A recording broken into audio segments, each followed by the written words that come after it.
What's up, everybody? Welcome to Kinda Funny Games Daily for Wednesday, July 3rd, 2019. I'm one of your hosts, Greg Miller, alongside the rogue one, at Gary Whitta, twitch.tv/Gary Whitta. That's right. You are officially a Twitch celebrity. Internet micro celebrity. There it is. It's all happening. Qualified for Twitch partner yesterday. Sure. Put in the application.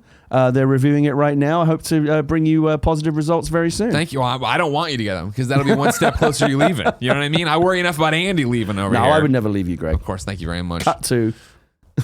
What's up, everybody? Welcome to Whitta Daily. That's right. You're That's right. doing your own show, competing. That's right. There was, people were very, and I don't go too far into this line of thinking. They were upset on Monday. They were like, is there beef because you went live while Kinda Funny was live? Whoa, oh, did I? Yeah. Gary. But not now, Games Daily. No. It was We Have Cool Friends, and it was also a 2-hour-long episode of We Have Cool Friends. So it was fine. I never thought about that. I usually go on in the evening. Yeah, I think it was like noon or something. But I'm not a threat to you. I'm like a gnat. I'm buzzing around you like a gnat. That's what IGN said about me. minor irritation at best. Look at me. That's true. You know what I mean? We stole Fran.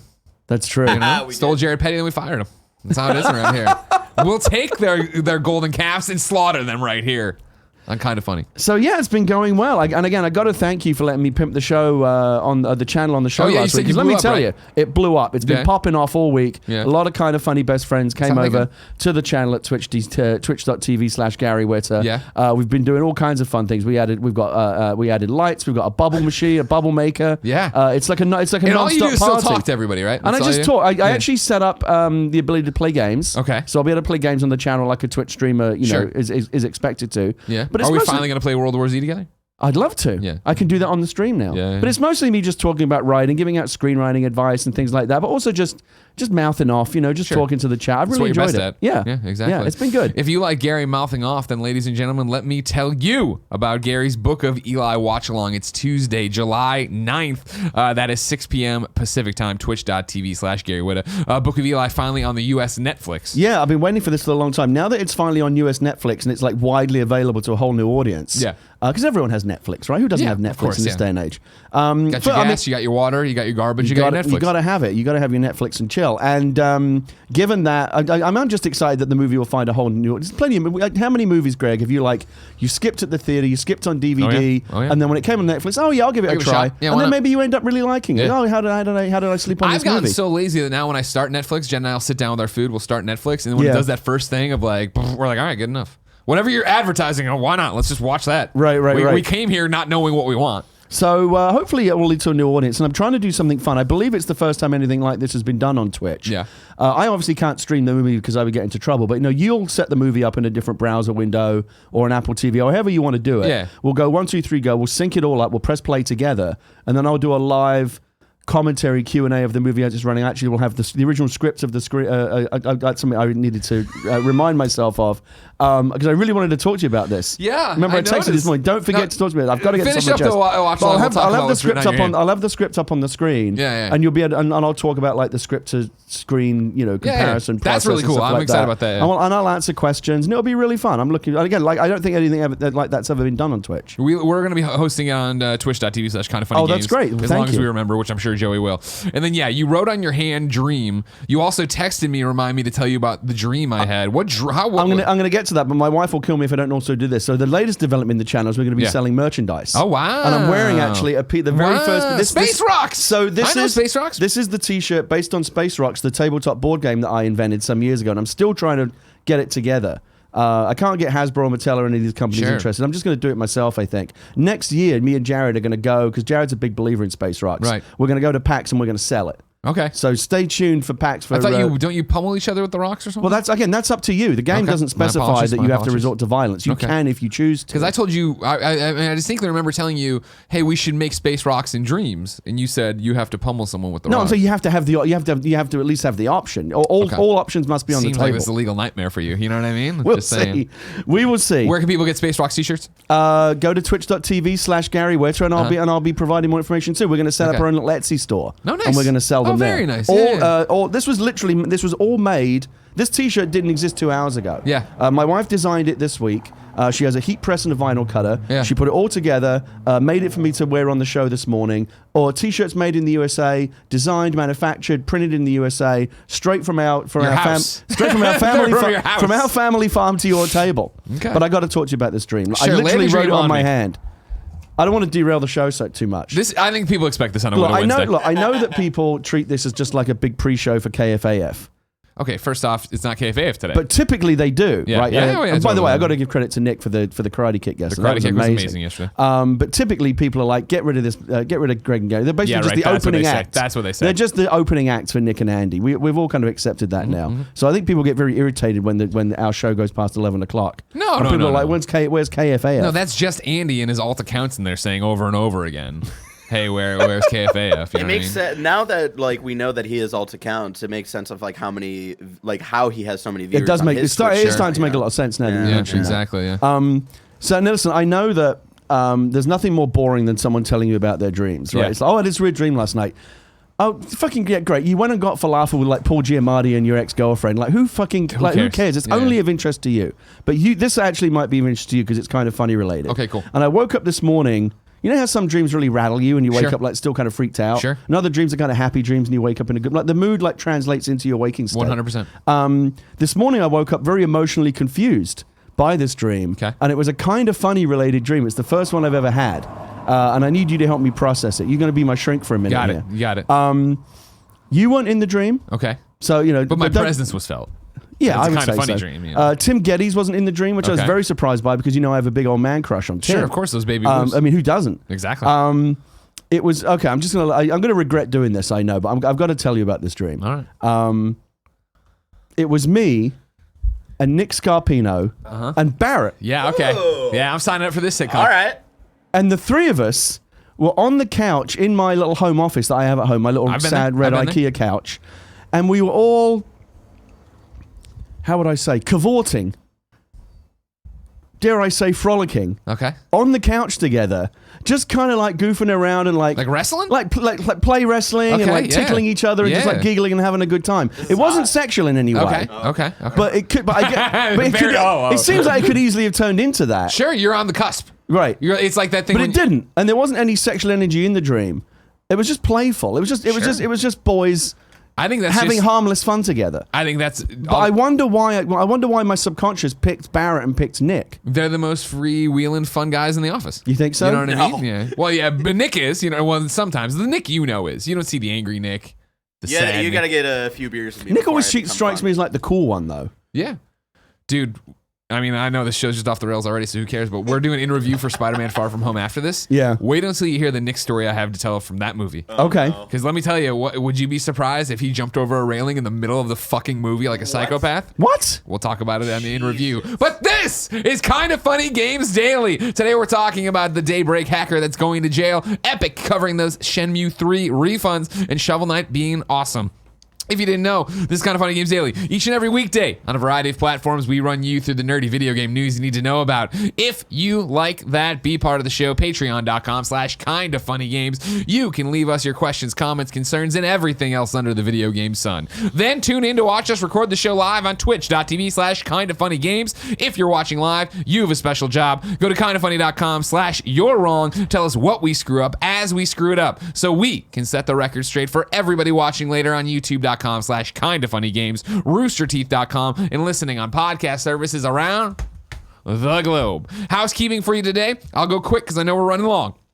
First and foremost, Greg's Comic Book Club number 17 is up on patreon.com/kindoffunny. That's just $1. We're talking about The Boys and a whole bunch of other comics. RTX is this week, and all of Kind of Funny is going. That means you need to come to our signing on Friday. You need to come see our panels on Saturday. We have one, the Kind of Funny, We Need Your Sub More Than Funhaus at 2 p.m. Michael Jones and Greg Miller, Let's See What Happens at 5:30 p.m. Thank you to our Patreon producers, Colton Yoder, Blackjack, Mohammed. Today we're brought to you by UPSTART and EXPERIAN, but I'll tell you about that later. For now, let's begin the show with what is and forever will be the Roper Report. Time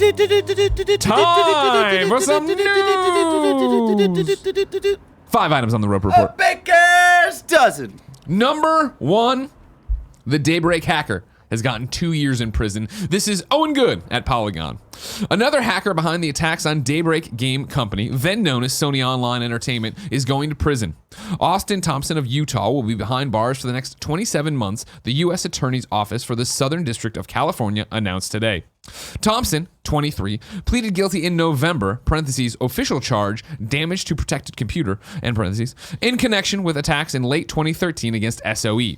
His group, Derp Trolling, was allegedly behind several denial of service attacks on the online service and several SOE games, plus Battle.net, League of Legends, and Dota 2 in late 2013. Thompson's attack were preceded by about 6 months of those groups calling itself Lizard Squad, which targeted SOE and even made a bomb threat that forced a flight carrying the then president to land. Oh, I remember that. Remember that? Yeah, John Smedley. Thompson was not involved in those crimes. In early January 2014, whoever was running Derp Trolling's Twitter account said that federal agents had shown up at their home, but they had escaped through the bathroom. Thompson's plea agreement, you like that one? Thompson's plea agreement. I just see him like his little legs like scurrying through. It's like Catch Me If You Can. Tom Hanks is looking out the window like, damn it, Derp Trolling, come back here. Thompson's plea agreement said he was in charge of that account.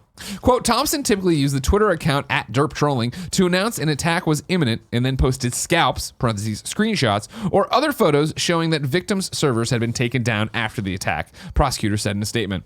Thompson will begin serving his sentence August 23rd. He was also ordered to pay $95,000 in restitution to Daybreak Game Company. I doubt they're going to get that money anytime soon. 23-year-old, $95,000. That's not happening. No, unless he uses some of our sponsors. No, but I mean, they will follow him to the ends of the earth for that. You know, it's like student loans. It's never going to go hang away. Over your head forever. Yeah. Gary, good. Throw the book at him. 100%. Yeah, right. I don't like hackers. I think hacking can be really fun as a hobby. I like hackers that are on the good side, you know, the kind of the white hat hackers. Sure. I think hackers that do, you know, that sometimes do things to kind of get information out that could be in the public interest. Right. I think there's some validity for that. But malicious hackers, people that just hold shit for ransom and are just out there just for the lols, and they get their lols at the expense of other people, just spoiling other people's fun. Do you remember there was another case a few years ago where like they hacked the Xbox Live on like Christmas Day? Yeah. Like who does Same that? thing, denial of service attacks. Yeah, just denial of service. The PSN outage, right? If the only way that you can get satisfaction is at the expense of others by making other people unhappy, you need to have a fucking word with yourself. Well, the problem with me always, right, is like, man, a hacker, if you're like, especially that girl from Jurassic Park, if you're a great hacker, right, and you have all this talent and you can do all these different things, like you're using your talents because you're mad at a video game company for what they did. How many atrocities are happening right now in corporate America and all this different stuff, or even like whatever the fuck's going on at the White House? We're not looking into that stuff. That's not where you're going to go. Exactly. You're going to make John Smedley's plan. And all these skills that you have, think what you could do with them for the public good. And that's the thing about it too, where it's like like some of the stuff they do, it wasn't even like hacking, right? Like the denial of service attacks are usually that too many people are doing it. So they're actually just making a million things go to this thing to crash your site. Yeah. Similar to us when we say go to kindoffunny.com/whatever, and then HostGator just crashes because no one ever goes there. Right. Like it's not even, and then you called in a bomb threat to a plane. You're not a hacker, you're an asshole. You don't even deserve, you're not even like the girl in Jurassic Park who understood Newman's thing. You know what I mean? Right. Get out of here, non-Newman. No, I think it's good. So 20 what, a little over 2 years. Doesn't sound like a long time, but there's probably, I don't know what this guy looks like, but I'm guessing like a 23-year-old, I don't know what he looks like. little nerd. Yeah. 2 years in general population is probably, I wouldn't want to do it. Oh, God, no. I don't want to go to prison. No. You know, I would die before they take me in. Yeah? Yeah. Then the coppers are never going to take you alive? Never take me alive. You know what I mean? I don't care how small the crime is. What was the Rosas thing about yesterday? What was the conversation you were having about that? We were playing a game for party mode called Knights and Bikes, and Rex from the UK was here, a friend of mine, playing the game with us. Yeah. And he kept using British slang. And the game takes place in England. Okay. So some words would pop up. And then we were making fun, not making fun of it, but having fun with him about it. And then he was like, oh yeah, like Rosers. And I'm like, that's definitely a made up one. And I haven't heard it in a long time. But as usual, you'll be happy to know you were number 2 on the British person list. Oh, When we really? called Rahu Kohli. Okay. He answered the first time to explain in it. Yeah. And then we called him the second time to explain rosters, and he didn't answer. Oh, the he phone. didn't know. Oh, he didn't answer. No, Okay. he did you. Similar to when we called Lucy James during the Josh McCouga episode about what is the Magna Carta. And she's like, I'm not 100% sure, so we called you number 2. Wow. And I had the answer. You knew it right away, yeah. Kevin was so offended that Lucy didn't know. You are so dumb. Number 2. You should know that shit. Number 2 on the Roper Report. Epic is covering the Steam refunds for Shenmue 3. This is from Epic CEO Tim Sweeney. Of course, yesterday we talked about the fact that, okay, cool, Shenmue 3 isn't coming to Steam anymore. It's going to Epic as an exclusive, and that the developer... I bet there are some people that are really up in arms about that. They were, yeah. And so YesNet was offering, they were offering refunds on their Kickstarter, right? Saying, hey, Kickstarter, if you don't want the Steam code, or if you don't want an Epic code, let us know. We'll refund you the money for your Steam code or whatever. But then Tim Sweeney tweeted this since then. Epic is funding the cost of all Kickstarter refunds resulting from Shenmue 3's move to the Epic Game Store, so that refunds won't reduce YesNet's development funding. When future games go Epic exclusive after offering crowdfunding rewards on other PC stores, we'll either coordinate with colleagues at the other stores to ensure key availability in advance, or guarantee refunds at announcement time. Well, look, first of all, I don't understand all this anger about the Epic Store. Like, oh my God, like we're so loyal to Steam. There are some people out there that are so blindly loyal to Steam that the idea of Epic doing its own store is like some kind of affront to them. I don't quite understand, but I've seen a lot of anger directed towards the Epic Store. It does. Whenever people write, we've done this a lot on this show, and as I've said, if you're new here, I'm not a PC player, so it's one of those I see it from the outside, and I'm like, I've said since this started, hey man, good on Epic, better rev share, better this, blah blah. Yeah. And then people were so angry, they put subreddit threads about it, and it seemed it was feature based, that they were mad they didn't have certain features that they were going to have, or this, that, or the other. And yeah, but I mean, the Epic Store's brand new. They'll add those features. Exactly. It seems like they're handling this in the right way. They're doing the refunds. Of course, it's easy for Epic to do that because they have more money than God. But they don't have to do it. I think they're making the right move. Good for Epic. I agree. I mean, like this is my thing. Is I'd like to think I've read not everything, close to everything you've put on the subreddit or written in on the show about like why you despise the Epic Game Store and how it's more than just a launcher. It is this different, and I still don't completely agree with you on this. And it's Andrea said something about it yesterday, but of like, it's just exclusives, and I understand the PC market's coming down with exclusives and having to understand that. But yet again, it seems Epic is doing the right thing by the developer, which is what their whole thing's about. Yeah, look, Steam's a monopoly. It has been a monopoly for a long time. I think anything that kind of breaks up, that disrupts that, and kind of provides more competition and more reasons for Steam to be competitive and less complacent with their market dominance, maybe that's a good thing. Yeah, agreed. Number 3, how big is Shovel Knight? Ladies and gentlemen, when Tim was on this week, we were talking about Shovel Knight and the fact that somebody had written in saying, hey, when awards are given for best ongoing game, why is Shovel Knight never in the conversation? When in reality, you bought this game 5 years ago, you have all this amazing add-on, full game content add-ons, all these different things. And Tim and I went back and forth a little bit about how that was great for their fan base and consumers, but maybe not the best in terms of a PR marketing strategy. With that in mind, I saw this roll across the Twitter sphere today and thought maybe it deserves a shout out. So I'm reading from Yacht Club's own website. What's up, Shovelociraptors? It's been 5 years since the initial release of Shovel Knight, but I'm sorry, let me try this again. It's been 5 years since the initial release of Shovel Knight, now known as Shovel of Hope. Much has happened since then, and the Blue Burrower has certainly gone places. First off, there are 3 games in the Shovel Knight saga, with 2 more on the way. Shovel Knight had an epic crossover battles with Kratos and Battletoads. See, I didn't even know that. Yeah. These Kratos and Battletoads crossovers. That sounds awesome. Yeah. What? They were dope. Yeah. Cooperative gameplay was added. There's been a bunch of cool Shovel Knight merchandise. We made the first third-party amiibo, with more on the way. Nintendo published us in Japan. Shovel Knight is in Smash Brothers, and we have released on 12 platforms and sold over 2.5 million copies, and had over 25 cameos. There's even going to be a board game. We have so much gratitude for our legions of fans and friends. Your support of our Kickstarter started it all. To celebrate this momentous occasion, we thought we'd take a trip down memory lane and share some of our memories from development, work in progress images, group photos, and weird things that got posted in our Slack from the last 5 years. Like a TV clip show, we guess. That's required reading. This is all on the Yacht Club site. It's interesting just to go through and see them grow as a studio, grow as a game. Then they put this in here, and this is just shameless promotion for you. No, it's actually already happened. How did this just get to me? This was last week. Interesting. I just saw it today. Anyways, it's still worthwhile because of time. They did a stream 3 to 7. You should have gone and watched it last week, apparently. But that doesn't, it's more, I guess, the information then about this, of where Shovel Knight is. Man, talk about a sleeper hit. Like, Shovel Knight is on my radar. I hear people talking about how great Shovel Knight is all the time. I see people streaming it. It's out there. It's in the air supply. But I had no idea it was as big a deal as this. Yeah. It's great, right? I mean, it's under the radar, but it's quietly out there kind of ticking away, and people love it. And I mean, just crazy stuff. Kratos and Battletoads crossovers, the first third-party amiibo. I mean, for me, it's the getting games. into Smash Brothers is no small deal. This is all For great. me, it's the games where the argument with Tim, not the argument, but the question, right, was like, all right, well, why is it not in the running for best ongoing game, right? Because if you bought the game, right, I'm looking on PlayStation Network right now. If you buy Shovel Knight Treasure Trove for $25 right now, you get all the stuff we're talking about here. You get Shovel Knight Plague of Shadows, you get Shovel Knight Shovel of Hope, the base game, Shovel Knight Spectre of Torment, Shovel Knight King Knight's Campaign, Shovel Knight Battle Mode, and these are the two that are coming soon. So, like, that's an awesome deal, and it's it amazing. is something that is overlooked in terms of an ongoing it's been game, really, really well and how supported. these guys have sat there and served over and over and over and over to their audience. Right. And so, yeah, they need a pat on the back, and that needs to be explained. I think, we talked about it, too, of, like, how well is it doing? Like, 2.5 million copies. I do think that could have done more, but again, it's that thing of when you look at the blog post that I'm sending your way that's old, apparently, and you see the way the studio grew, it's still not huge, right? So it is one of those... granted, they made promises when they launched Shovel Knight of how they were going to do DLC and everything else. But even beyond that, I think it's the argument that they don't need to live beyond their means. They don't need to sit there and nickel and dime the audience. They don't need, you know what I mean? Like, they're all, you'd hope, being generously taken care of, and they see support from their audience, and so they're able to just sit there and make their games. Well, I like it. This is the kind of story I like to see. People Exactly. out there making games with a Kickstarter and a dream. Next thing you know, you're in Super Smash Brothers. Exactly, right?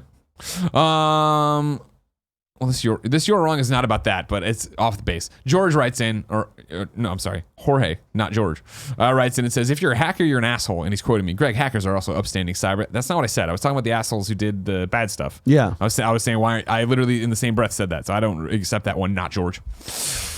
Number 4 on the Roper Report. We have clarification on yesterday's story about all those Cyberpunk games. You see this, Gary? No. There was a rumor. There wasn't even a rumor. There was a translated article saying that, hey, guess what? There's going to be CD Projekt Red is working on 3 different Cyberpunk games. Rebecca Valentine at Games Industry Biz has this update. Cyberpunk 2077 is planned for launch next year, but CD Projekt Red apparently has 2 other Cyberpunk universe titles hot on its heels. Polish website Bankier, who we were talking about yesterday, right, had the CEO, president, that said in a conference yesterday that the studio had split into 5 separate teams, one for each Cyberpunk game it's currently working on, and 2 others working on Gwent and another non-Cyberpunk title. The Cyberpunk teams are working on Cyberpunk 2077, another unannounced AAA title planned for 2021, and a 3rd title that has not been mentioned at all. One team, based in Warclaw, as we said yesterday, has around 40 members and is focusing on multiplayer in Cyberpunk 2077. In total, the studio employs around 800, but said last May that it wanted to be known for treating developers with respect, by, among other things, emphasizing non-obligatory crunch policy. Quote, our next big project will also be in the Cyberpunk universe, said CD Projekt Red VP Peter Nibelowski, and we're already working on it and treating it as another really big initiative, or innovative project for us. That man added that pre-orders for Cyberpunk 2077's digital edition were already very strong in China. I won't lie, I put this in there reading the update part of it, and I was like, oh, this is the update? That sounds exactly like what I read yesterday. So I'm going back to the internet to figure out what the hell she's talking about. Unless she's updating her article, and maybe it was the fact that they didn't have that yesterday. I thought we were updating something else. I didn't even. I mean, this is all new to me. I had not heard about other Cyberpunk titles in the pipeline. Mm-hmm. One of these other unannounced titles has got to be Witcher 4, don't you think? Oh, I see what I fucked up. Here we go. Stick okay, what's with the me. difference? The fuck up is that I would expect you to put the update to your article on top of your article. Because they put it at the bottom? Exactly. So okay. I put the thing in there. That's on me. I prefer it when they put it at the top. Because me too, right? The subhead was Polish studio clarifies it has 3 teams working on Cyberpunk 2077. So let's everybody for a second act like I just read all of that as to bring you up to speed on what we talked about yesterday, and that I'm not an idiot. And like I said, if you watch my Twitter, I was locked out, so I was moving fast today. Anyways, the update is this from Rebecca. CD Projekt Red has clarified comments about its plans for the Cyberpunk series. A statement issued to GameSpot claims that the 3 teams, the guy I mentioned, are focusing on the development of Cyberpunk 2077, with the Warsaw and Krakow studios, quote, handling the main game, and the Warclaw division engaged in technology R&D. The reference to the main game does not imply multiple Cyberpunk projects, although this could refer to a large Witcher 3 style expansion CD Projekt has since confirmed. The company does have a public strategy page, which lists Cyberpunk 2077 as the only confirmed Cyberpunk release before 2021, alongside another AAA RPG. You can read the statement in full below. We currently have a total of 5 teams working on a number of projects, with 3 focusing on the development of Cyberpunk 2077. These include CD Projekt Red Warsaw and Krakow, who are handling the main game, as well as the Warclaw studio, where around 40 industry specialists are engaged in technology R&D. A separate, dedicated team at the Warsaw studio is handling the development of Gwent, the final team in Spokane, which is currently working on a yet unannounced mobile project. So there you go. Not all Cyberpunk games, not a million things. Clarification. GamesIndustry.biz, I feel you should put the update at the top of your article, like IGN did and how I was trained to do. But I digress. Rebecca, you do you. And like I said, Witcher 4, it's got to be in there somewhere, hasn't it? Does it? Didn't they say kindafunny.com/you're-wrong? Didn't they say Witcher 3 was the end? Or is that the end of Geralt's story? Maybe, I don't know. Look, when you've got a franchise where there's money on the table to be scooped up, and they've got a big Netflix show coming, and Witcher's going to be bigger than ever, there's another Witcher game coming. I'm sure of it.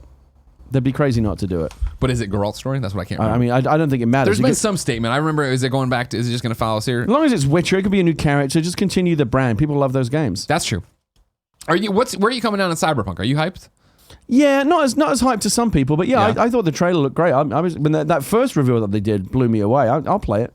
Okay. Number 5. This is a personal one. John Drake is leaving PlayStation. John Drake tweeted this today. Today's my last day as head of portfolio strategy and content at PlayStation. So proud of all we've accomplished over these 5 years, supporting big games. Games big and small. I'm there, buddy. Supporting games big and small and making cool things happen for PlayStation Nation. Thank you to the team, the partners, and the fans. Goes on like one of the nicest guys in the business. Well, I don't want to go that far, but he's a guy. He's definitely in the business. He's in the business. He's also he is in the a chat guy right now. who is in the business. This is how you know it's worth watching the Kind of Funny roast when we post it next week. Oh, man. Because John Drake's so terrified by his own performance, quit his job before they could fire him for everything he said. Yeah, you know what I mean. It's like, I'm probably going to get fired. Might as well get ahead of it. John, of course, a friend of the show, a friend of me for a long time, of course, married to Andrea, a whole bunch of different stuff, but we wish him he's like well. family around Yeah, here. and it'll be exciting to see where he goes, let alone the fact that, again, another figurehead, a big deal at PlayStation leaving, and what does that do to everything that's going on there in terms of their publishing arm? John, instrumental in getting Spider-Man. They'll get some other Spider-Man 2. bozo in there to replace him. Well, of course. I mean, Barrett could walk in tomorrow, drunk off his ass, do a better job than John. That's not the argument. You know what I mean?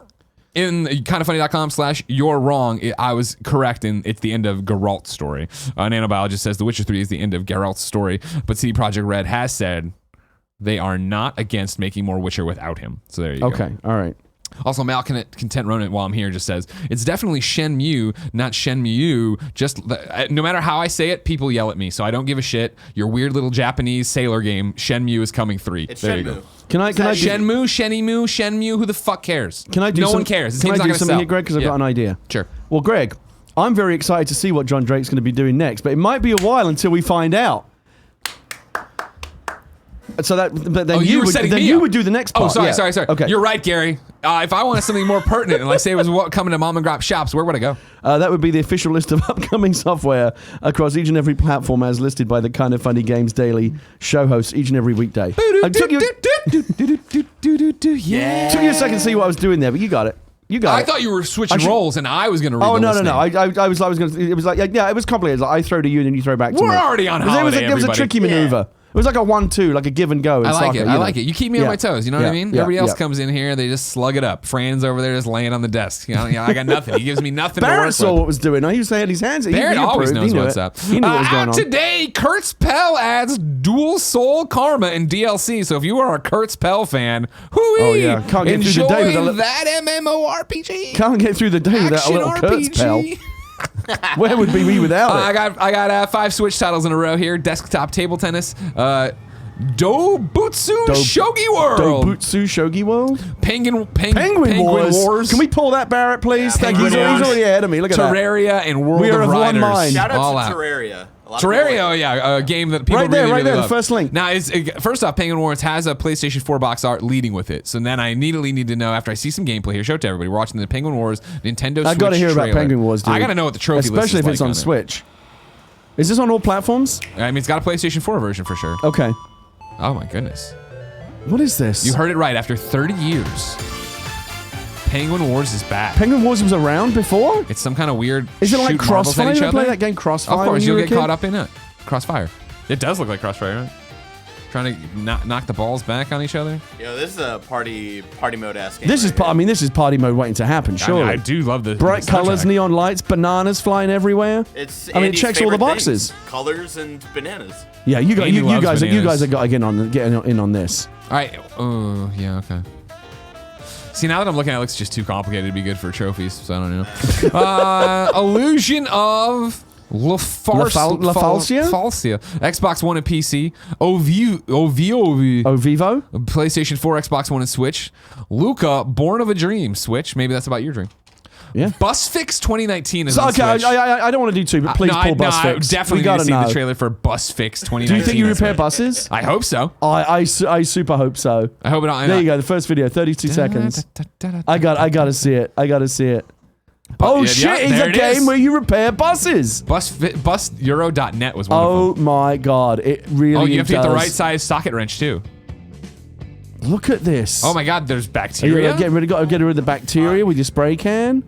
Just as we all know, You buses gotta clear, are that looks like a dirty bus That's an engine. engine, yeah, dirty bus Gotta engine. clean that. Look at that, all in 3D. I mean, every day there's a muni bus. Take broken the down engine my apart. street, You so actually they can- disassemble the Wow. engine. Wow. That's amazing. Bus Fix 2019. There you go, ladies and gentlemen. Game of the year. Total Party Kills on PC and Mac. Victorian Mysteries. The Yellow Room is on PC. Good and luck with then this next one. Kubifactorium. Kubifactorium. Kubifactorium. PC and Mac. Enjoy these games, everybody. You know what I mean? I think Bus Fix 2019 could be the standout. That could be the there. standout of the day. Meanwhile, Terraria's like, we're a real game. What the fuck? We're like, no, let's check out. Can you Bus imagine Fix. someone's worked on a game for like 2 years, put their heart and soul on it, and they know that it's and they know that the day. Like, oh, kind of funny. We'll talk about it. Yeah. And instead, we just skim right over that and talk about Bus Fix. Let's get through this name that makes sense for a game that. Let's look at Bus Fix 2019. And I love that it's annualized. Good for them. Can't wait Yeah, for I can't Bus wait- I Fix can't wait for 2020. Bus Fix When are they gonna 2020? But when are they just going to make the Bus Fix platform? You know what I mean? And just I pay for it once and then I get content Yeah, drops. like games That's as a what I really- service, yeah. exactly. Yeah. I need games as a service. Bus Fix. New dates for you: Metal Wolf Chaos XD Fighting for Freedom. Is Fighting for Freedom, I think, on August 6th on PS4, Xbox One, and PC. Blue Kid 2 is coming to Nintendo Switch October 2019. Kotaku reports last week as part of Call of Duty Black Ops 4's June 25th update, Treyarch quietly removed split-screen co-op play from the game's Battle Royale mode Blackout. At first, no one was sure what was going on, but today, Treyarch has said the feature will return on July 9th. So if you were freaking out about that, there you go. Meanwhile, I got some Xbox Game Pass updates for you. Here are games coming to Xbox Game Pass on July 4th. Middle-earth: Shadow of War on both PC and Xbox. My Time at Portia. We don't care. We're moving on. It's like a Shenmue. Xbox for PC and Xbox. It's complicated now. Undertale Xbox Game Pass for PC and Ultimate. Then July 11th, you're getting Blazing Chrome, Dead Rising 4, Lego City Undercover, Time Spinner Unavowed. Particular shout out there to Lego City Undercover. What a great game. Yeah, I never love played that it. You know, game. I like Legos, My but I kid never loved played it. I loved it. It's one of those games that you can enjoy at any age. It's a legitimately really good game. Yeah. So if you have Game Pass, make sure you check out Lego City Undercover. Gotcha. Highly recommended. All right, now, in You're Wrong, Lord of Pwn is saying Penguin Wars has a platinum trophy and doesn't seem too bad. 8 silvers, 9 golds. So now I need you, Barrett, to go to PlayStationTrophies.org and then search Penguin Wars so I can see how long people are estimating it to be. Games leaving Xbox Game Pass for console, and their dates go like this. Aftercharge, leaving July 9th. There's a party mode up for Aftercharge. We had fun with it. You should check it out. Warhammer Vermintide, July 10th. Lego Movie, the video game, July 16th. Dandara, July 31st. Dead Rising 2, July 31st. Hitman Season 1, July 31st. Actually, everything's July 31st from here on out. Metal Slug XX.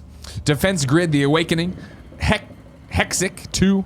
And then Iron Brigade. Now, explain something to me because I've never actually done this. When it leaves Game Pass, if I have a Game Pass subscription and I download it and I've been playing it, does it disappear for me on this day? Or since I've downloaded it and I have it as part of Game Pass, do I get to keep it or does it go away? As someone who doesn't use Game Pass and just reads about Game Pass, I'm going to tell you what I think I remember from when they announced it.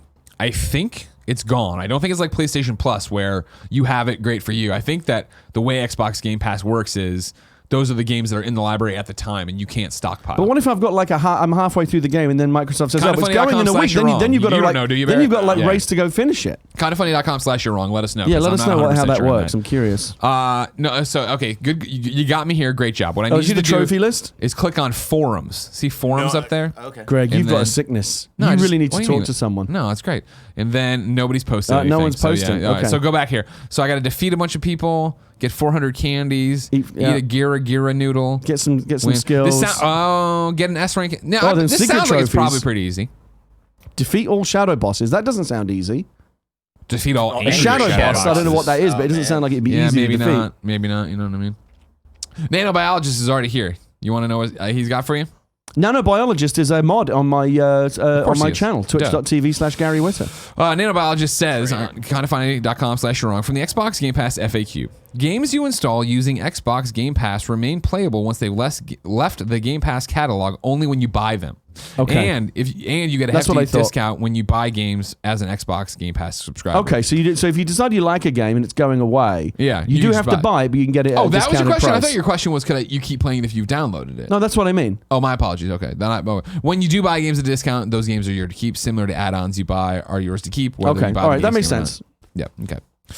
Now it's time for Reader Mail, but first, let me tell you about our sponsors. Our first sponsor is Upstart. As most of us have found out the hard way, getting into debt is easy, getting out of debt is hard, especially if your FICO score isn't great. Thankfully, now there's Upstart.com, the revolutionary lending platform that knows you're more than just your credit score and offers smarter interest rates to help you pay off high-interest credit card debt. As you know, ladies and gentlemen, I talked about it all the time. When I first moved here, got into debt, that sucked paying off. This would have been helpful.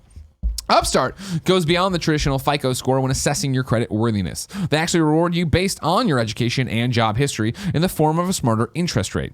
Upstart believes you're more than just your credit score. They believe in you and they understand that. They make it fast, simple, and easy to check your rate in just a few minutes without affecting your credit score. The best part, once the loan is approved, most people get their funds the very next day. The very next business day, people!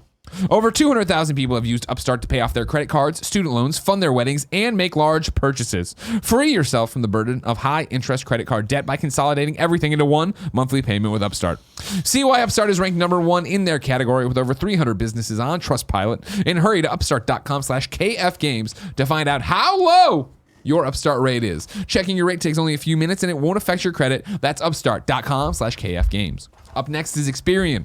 You know, the better your credit score, the easier it is to get stuff you want or the less you have to pay. So the question is, why is it so hard to raise your credit score? Now it won't be thanks to Experian. They've launched Experian Boost, a brand new way to instantly increase your credit scores for free. A higher credit score means you can help establish and get access to credit and preferred rates for the things you want and need in life. Experian is on a mission to help boost America's credit score, which will help millions of people across the country build and get better access to credit. People all across America have already raised their credit scores with Experian Boost, and you should too. For the first time ever, paying your utilities and cell phone bill can instantly improve your credit score. Experian Boost works by giving you credit for the bills you're already paying through your bank account, like water, gas, electric, cable, and cell phone. It used to take months to see your credit score rise a point or two, but with Boost, you can increase your credit scores instantly. Like I said recently, 2 years ago, I closed out a credit card and moved on with my life, then tried to do something. They said, your credit's bad. I said, how's that possible? I looked at it. The old credit card had screwed up my thing because they gave me a finance charge I didn't see. It was like 56 measly dollars. I'm not mad about it. Don't worry. This would have helped fix my credit score faster than what I had to do did, and I don't like that.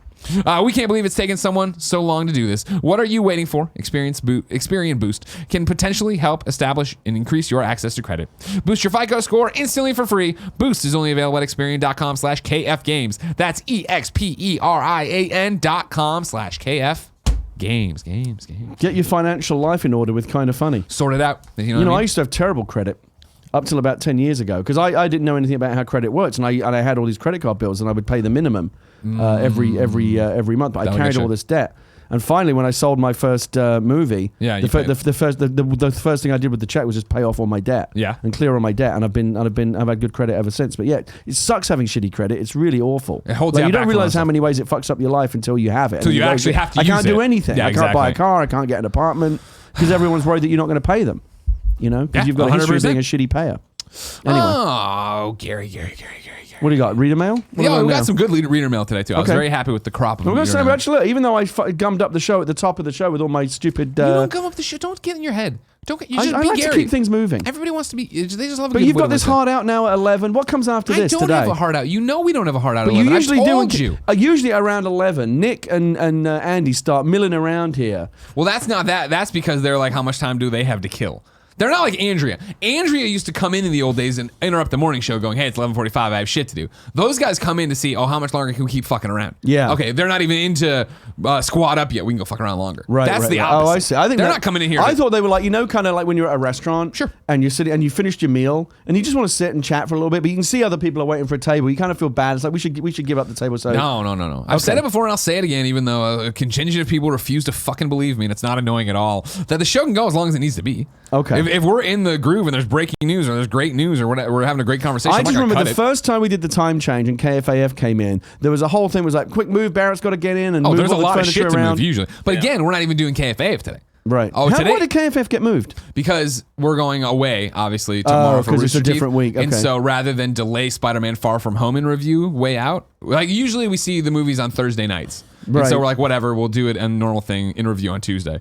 This time we're seeing Spider-Man on Tuesday, and then we're away for like a week. So rather than fuck it up and not have in review anytime soon, let's move KFAF and do it there. Okay. And then Nick wanted to kick a bottle cap real bad. Which he did brilliantly, by the way. Yeah. But again, as some people brought up, the whole challenge is to have the bottle like on top of something.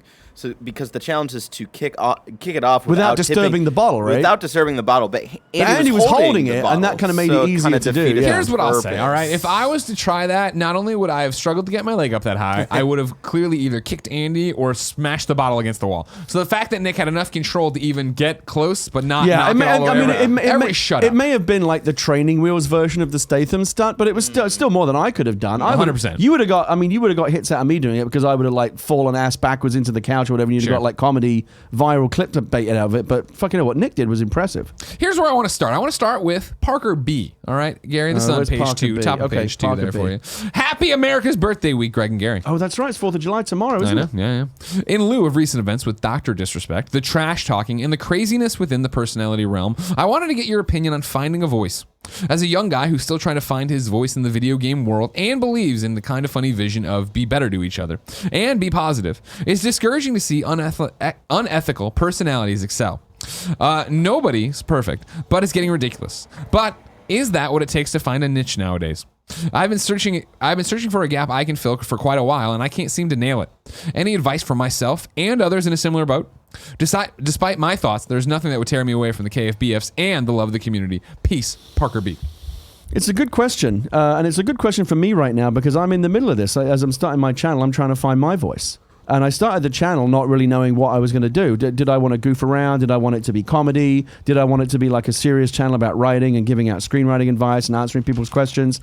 And it's been a bit of both. It's just kind of vacillated back and forth as I've felt like it. But I don't really know if that is a mix that people necessarily want. It's a weird mix of like kind of stupid, weird comedy and me going on bizarre, randomless tangent type rants, and then actually seriously talking about like what's it like working as a screenwriter in Hollywood and giving advice. People ask me like, how do you get started and what kind of software should I use and things like that. And I try to give out that advice, but then I do stupid shit as well. So I don't know. I'm fine. I mean, you're a better person to ask this question because I think that, I mean, you're always finding it, but you are much more involved in the process of finding. Is this a question you asked yourself when you first struck out? Like, how do I, or even back in the Game Over Greggy days in IGN when you were first kind of becoming an on-air personality? By IGN, so my story can only give you the hindsight's 2020 advice. Yeah. Because at IGN, I never set off to be a personality. I never set out to host a bunch of podcasts, and that was all just like, I was there to review games, right? And going on GameScoop and eventually starting Beyond with everybody. Like, that was always like, oh, cool, that's like an interesting side thing. And me and Damon would leave GameScoop, I remember, and be like, oh, man. Or even knocking boots, right? And be like, wouldn't it be awesome if that's all we had to do?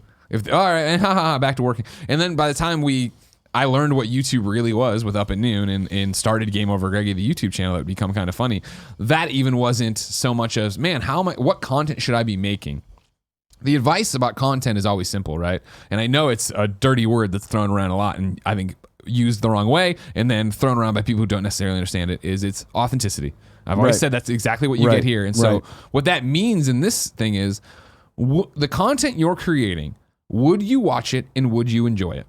When I come home at night and Jen's like, how is today? I often will be like, oh man, I didn't give out the performance I wanted on whatever show. This thing didn't go the way I wanted it to. And what the bar I'm setting there is that I wasn't entertained by myself. I don't think that I would like that piece of content I made, right? Or what we did right there. And that is the litmus test. I know I'm misusing that. That is the test. That is what you're doing. That's what you've got to be doing. If you are making content that you enjoy, that you're having fun with, that you believe in, other people will too. And that's long and short of it. Like, when I was like, I want to make an Oreo show. That's a dumb idea, but because that's something you want to see. But I had so much fun doing it that it worked, and it found an audience clearly, obviously. And so even the stuff we do here is the exact same way of, all right, cool. Like We Have Cool Friends, and starting a new show is always tough, right? Starting a show that is just talking to your is guest based, so it's going to peak and valley and do all this different stuff, right? Like we believe in that show, and we're having fun with that show. So as long as we're doing enough to keep the lights on with that show, that's great. And that's I think it sounds like a trite thing to say, but the best advice really is just be yourself, because by definition, anything else you try to be is going to be fake and forced, and it's probably going to come along that way. I've got a couple of real quick anecdotes that relate to this. So my good friend Chuck Wendig, who's a very prolific author, has a new book out this week called Wanderers that's getting spectacular reviews. He's written a bunch of books, and he's an excellent writer. Follow him on Twitter. He talked about this the other day, and he said that all he can do, and I feel this is true for me as well, is that you can't go out trying to please an audience. All you can do is try to write what you would want to see. It's exactly what you just said. Write what you would want to see, and then hope that there are others like you out there. Chuck had this beautiful quote the other day. He said something, I'm gonna mangle it, but he said something like, every book that I write is like a prayer that I'm not alone in the universe. Like there are other people out there like me that are going to enjoy the same thing that I'm writing. When you heard all this, was it on the radio? Was this like an NPR or something? No, it was on Twitter. Okay. I was in a car the other day. I got in an Uber the other day, and there was a guy. I didn't know who was getting interviewed or what it was about, because it was like mid-interview, and he was saying a lot of stuff like this. Yeah. And another great example is Howard Stern. If you ever read his book Private Parts about how he became a hit personality in radio, I've seen the film. He went through a number. He bounced around a number of radio stations. He was like on a cowboy, like a country and western station. He tried to be Hop Along Howie, and it was all fake. None of it was real. None of it was what he wanted to do. And it was his wife who said to him, "Why don't you just be yourself? Like just be real." Yeah. And he started doing that and started talking about his personal life and getting real with the audience in a way that no one was doing on radio in that time. And that's why he blew up, because he was authentic. Yeah. That's the key. He was authentic. Yeah. And you are too. Thank you. Yeah, I think that's the key, is authenticity, and also in the same breath, would you watch this? Would you be entertained by this, right? And I feel like, he mentions Doc, and obviously this is piggybacking off of yesterday's thing about it, right? Yeah. I think both you and Andrea and me to an extent, but you guys both did it really well, talking about mean-spirited humor and then punching down. Yeah. Right? That's the thing where I think you can lose it, because it's not even authenticity as much as entertainment, where, like I was talking about yesterday, the clips I've seen of Doc, I think are really funny. Like, he is a funny dude, right? And then he does stupid things. It's like I said, I have a lot of admiration for what Doc has created over there. The production design and the character that he committed to. It's amazing what he did. No one else before him or even since has done anything like what Dr. Disrespect has done on Twitch. And I went back and watched last week's show, and I just want to address this because a bunch of people were expecting me to come on and talk about the Doc this week. And I'm not going to tear into him again. I just want to say that having watched last week's show, I do think I came down on him a little bit hard. I do think he should have got a longer ban, but the tone of the show, I think, felt a little bit like we wanted him to be crucified or something. I really didn't. I don't think 2 weeks was long enough. I do think the apology was generally okay. I asked for an apology, and it seemed like it was fitting that he gave one. I do think it was a little bit mealy-mouthed, but it was okay. As you know, I said, I'm ready to accept the apology. Yeah. Let's move on. And then I saw all the shit that he did with Jason, which was punching down. Once you start getting into people's personal appearance, you can fuck off. Totally. That's not cool. It's cheap. It's nasty. And like I said, it's what bullies do. And I was bullied quite badly in school. And so I'm perhaps very oversensitive to it when I see people. I can't even watch, if I see movies or TV shows where like kids getting bullied or picked on, I can't even watch it because it gives me PTSD. I don't like KFAF. I really don't like it. So when I see anything that even feels like bullying, which this did with Doc kind of going after Jason's fucking hairline and saying, I hate myself and I'm a failure and stuff like that, fuck him. And I tell you the other good thing about that was he lost that argument. Jason was smarter and funnier than him. All of Jason's comebacks were way better than Guy's attacks. Yeah. And that's how you do it. You just be better and smarter and funnier than the other guy. And Jason did. He totally won that exchange. I'll be interested to see what Doc does when he comes back on Twitter. On Twitch, I'm sorry, if he's changed his act a lot. I hope he's learned something. But the way he went in on, you'd think when he came back he would be on his best behavior, but apparently not. Chadwick writes in to patreon.com/kindoffunnygames and says, happy twitch.tv/Gary Whitta Wednesday. I have a question about celebrities in video games. As games mature in technology, writing, etc., they seem to be gathering the attention of Hollywood actors more and more.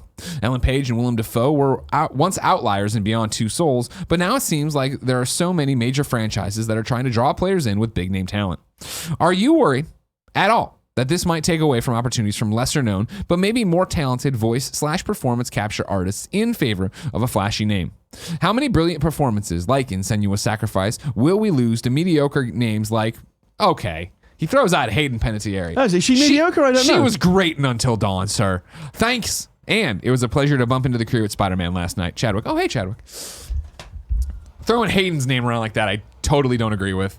She was put into this like teeny bopper slasher Until Dawn thing, and it was great. I never played that. Was like, man, she's phoning it in. Not to mention Remy Malek was in it right before he was a big deal. Oh yeah. I digress. Gary, you are from the land of Hollywood, as you are trying desperately to get away from it and just become a Twitch streamer. What's your take on this? It's not. I mean, it's not unexpected. I mean, just like in Hollywood, if you can attach a big name to a game. I mean, look how much buzz Cyberpunk got from the Keanu Reeves association. Yeah. I mean, again, Keanu's having a big moment right now, just generally. It was a perfect time for him to be associated with that game from Project Red's point of view. But I don't have a problem with it. Again, if it helps bring, if it financially makes sense to the company. I mean, Keanu Reeves is not cheap. I'm sure they're paying him a lot of money. Sure. But it's probably worth it to them. They'll get a great performance out of him, and a lot of people will. I guarantee you, so many more, because that Keanu Reeves announcement at E3 that went viral beyond the games business. Totally. That put the game on people's radar probably more than anything else has so far. So I think from that point of view, it can be worth it. Is it taking, like, is Nolan North and Troy Baker going to have? Are they going to have less opportunities? I heard they're doing so badly they had to start their own YouTube channel. I mean, again, it's like anything else. We all struggle, and some people are more famous than others, and sometimes the bigger names will get the bigger jobs. But you keep plugging away. I don't think it's a problem. I honestly, Chadwick, I think this would have been a conversation or an argument or a concern years ago when it was more of like a shock value thing you got in there. Remember the thing with Keanu in Cyberpunk was in the interviews he did after that announcement. Everybody was like, "Man, he's so really into it." Yeah. He really knows this material. He's really excited to be there. You can tell when like a big actor is like, I don't know about it. They put me in front of a microphone and tell me to read lines. Totally. And then Keanu actually seems to know a little bit about what he's talking about. And I joke around about it, not even like in like being a jerk about it, but like me and Tim have talked about it with the Final Fantasy reveal event we did, right? Where it was like they brought out Cersei Lannister.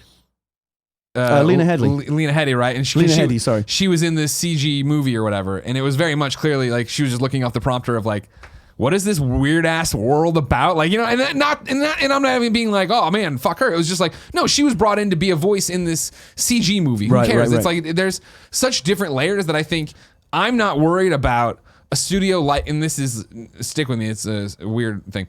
A studio like Insomniac making a game like Spider-Man and then casting someone who's going to half-ass it rather than Josh Keaton. Right. Josh Keaton's going to come in and kill it with the voice and give you the 3 or 4 different reads for different momentum swings on the, you're not going to get somebody, if you're bringing in a Hollywood actor who's just a voice, that's not going to fly for most games. I think it's a generational thing as well. Like if you put a microphone in front of, like, say, James Caan, who is a great actor but of the older generation, and so let's say Blizzard said, okay, you're going to be a voice in the next World of Warcraft expansion. Here's a ton of money. Here's a microphone. Read these lines. He would read the lines and he might do a very good job. He's a good actor. Was he in the Godfather game? This is the same James. He might have been. Yeah. He was in the Godfather movies, and he might, or the first one anyway. No spoilers. He might do a good performance, but he's not necessarily going to know like what the fuck Azeroth is or whatever. He's just reading the lines. But as younger actors are coming through, they're growing up with video games, so they'll be more cogent about video games. They'll understand them better, and they'll probably be excited to do it. Oh shit! Like I grew up playing. I actually want to do a video game. I don't feel like I'm slumming doing a video game. I think is what a newer generation of actors is how they'll approach it. Yeah, and that was a conversation for a long time with Up at Noon when I'd had bringing people right of like, oh no, like wasn't there a stigma of going from TV or movies to video games? No, we're way past. If there wasn't any stigma left, Keanu has destroyed it. He crushed Once it. Keanu does something, it's good for anyone to do it. That's true. Charles Jakobsen is the final reader mail question for the day. He wrote into patreon.com/kindoffunnygames and says, you're bouncing around on these pages. I can't keep up with you. I like it. I know. Greetings, KFGD. Monday, Greg and Tim discussed Sony acquiring new developers. And while thinking about it, I realized an opportunity which leans into this. What if Sony acquired Konami's video game IPs, possibly excluding PES, as they still have to release a new one? Mainly for 2 reasons. Metal Gear and Silent Hill. If they're really aiming for hardcore gamers with the PlayStation 5, what better way than to bring back Silent Hill, a series that many people in 2019 might not even know because Konami let die. But do it right. Find an indie team who's made one of these successful PT-inspired games and let them make it on their own take or take their own take on Silent Hill. Same for Metal Gear. It would be good for Sony to invest in story-driven FPS, and with the right people behind it, who's to say it couldn't be with Metal Gear? Meanwhile, they could snap up Inti Creates and give them full control over Castlevania, Contra, etc., as they've done very well with Mega Man, Gunvolt, Bloodstained prequel, etc. What do you think, Charles Jakobsen? it makes sense, Charles, on it's a pie in the sky, it won't happen thing.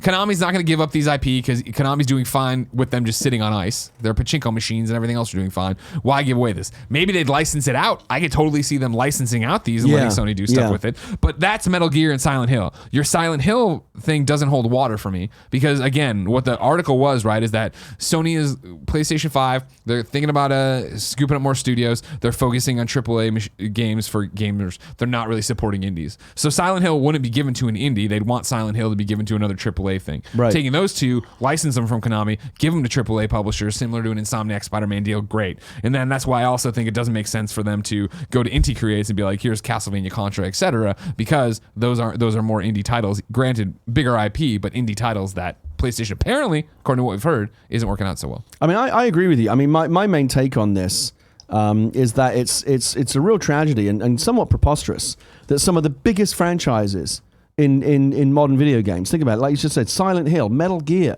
Contra, Mega Man, Castlevania are just sitting around dormant, fallow for years, perhaps generations, because Konami have found a better way to make money with pachinko machines. And that's fine. Their job as the company is to make you money. Own your IP, but it's a real shame for gamers. So why not make even more money and license these properties out to people that will be good stewards of them and take good care of them, and we could have new Metal... obviously, Metal Gear's a tricky one, because Metal Gear without Kojima, there's a whole other issue there. What does that even look like? Sure. But just generally... What? I'm PlayStation 5. I want AAA games. I want to buy studios. Cool. Kojima Productions, we would like to buy you and make you a first-party studio. Great. Konami, we would like to license the IP for Metal Gear. You put the two together. There you go, Kojima Productions. You're a gen. Everybody they carry Shuhei Yoshida around on their shoulders for a year. Don't you think Kojima would probably just say no? Don't you think he's moved on? After everything that's happened, I definitely think that they'd be like, we want to buy your studio, and Kojima would be like, get the fuck out of here. I think he's probably really enjoying being an independent right now. I would think so, yeah, I would think so. All right. Anything else? No, time to squat up. Okay. This is where you write in to patreon.com/kindafunnygames. You give me your name, username, platform of choice, why you need help in a video game. I read it here. The best friends come and find you, and everybody plays them their video games together. Griffin needs help on Twitter. His name on Twitter is GriffiDPad. GriffiDPad. Hi-ho, Greg and Gary. I'm heading to Austin bright and early tomorrow for RTX and would love to hang with some awesome, kind of funny best friends. My Twitter DMs are always open, so best friends hit me up. There are also a few truly evil Mario Maker levels that I'd like to post on Twitter, and more are coming soon. So, if you're up to that, be forewarned. Seriously, I hope to hang out with some of y'all awesome humans at RTX, and I look forward to seeing all of Kind of Funny there.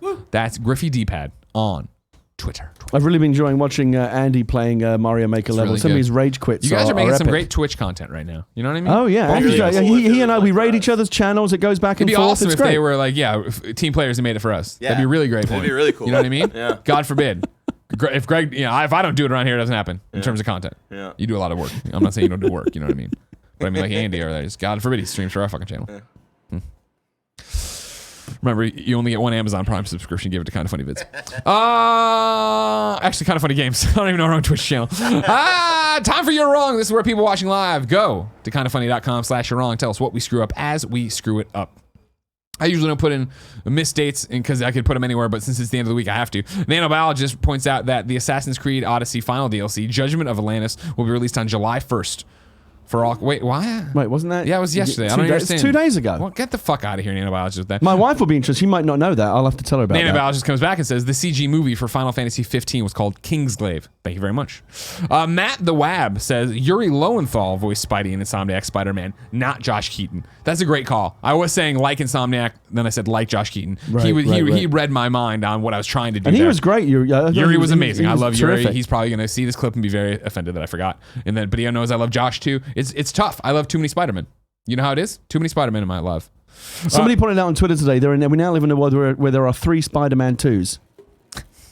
God bless it. What is going Perfect. The nanobiologist says Gary said Konami made Mega Man, but that was Capcom. Oh, sorry. Well, he put Mega Man on the list, so I got that wrong. All the others are Konami, though. Yeah, Mega Man was in the question, so I understand what happened. And then nanobiologist You're Wrongs himself and says the DLC is coming out the 16th. So there you go, July 16th. Okay, all right. So 2 weeks. Next 2 weeks from now. Fate Okay. of Atlantis.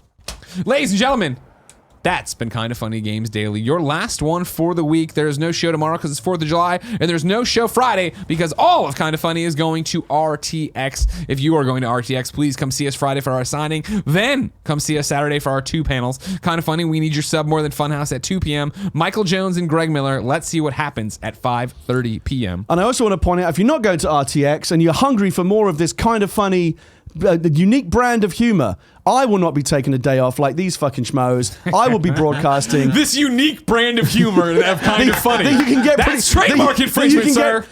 Some people have said that I really go after you. So you should do like Widow Games Daily. I would never step on your toes, Greg. Yeah. It's all one big happy family around here. Plus, you would crush me like a bug. I would. I feel like that would really bring out like I've never seen like the mean side of you, and I never want to because I feel like it would terrify me. Sure. I don't know if you even have one, but if you do, I never want to see it. he does. I do. Twitch.tv/Gary Witter will be broadcasting tomorrow. Maybe today, tomorrow, and Friday. We'll have a special guest on Friday. Ooh. The channel is growing. Do you want me to just tell you who it is? Yeah. Legendary screenwriter John August will be joining us on the show. The writer of Disney's Aladdin, which is in theaters right now. Wow. I had a lot of people ask me about what's good screenwriting software for like people that are joining, that are just getting into the business, that want to dabble in screenwriting, but you don't want to spend a lot of money, something that's free or cheap. Well, John is an expert on that subject. He actually makes his own screenwriting software for writers to use, as well as being a tremendous screenwriter in his own right. And he'll be on the show on Friday talking about and giving recommendations for how writers can get started using the right software. 4 p.m. Pacific Friday. Is that your day? Is that your time now for starting? No, like I said, I usually broadcast. I've done a couple of daytime streams, but I typically broadcast after the kids gone to bed. So usually I come on at around 8 and go to like 11 or 12. It's usually like an evening stream. Sure. But with the holiday weekend, who knows what's going to happen? It's getting crazy over at Gary's house, everybody. It's kicking off, I'm telling you. Twitch.tv/Gary Witta. Yeah. But again, give us the Prime sub because you can't take them yet. Because I mean, one day he's going to be able to, and I realize you're going to give him. You're going to put Andy out of business, which is good for me. I don't know what I can tell you. God forbid anybody come in and just be like, "Hey, I'd like to stream for Kinda Funny when you guys aren't streaming. Here's the plan, how you could pay me more, and here we would do it." Wait, I didn't know that was on the table. Until next time, it's Are you been our willing to pleasure pay me more? to serve you.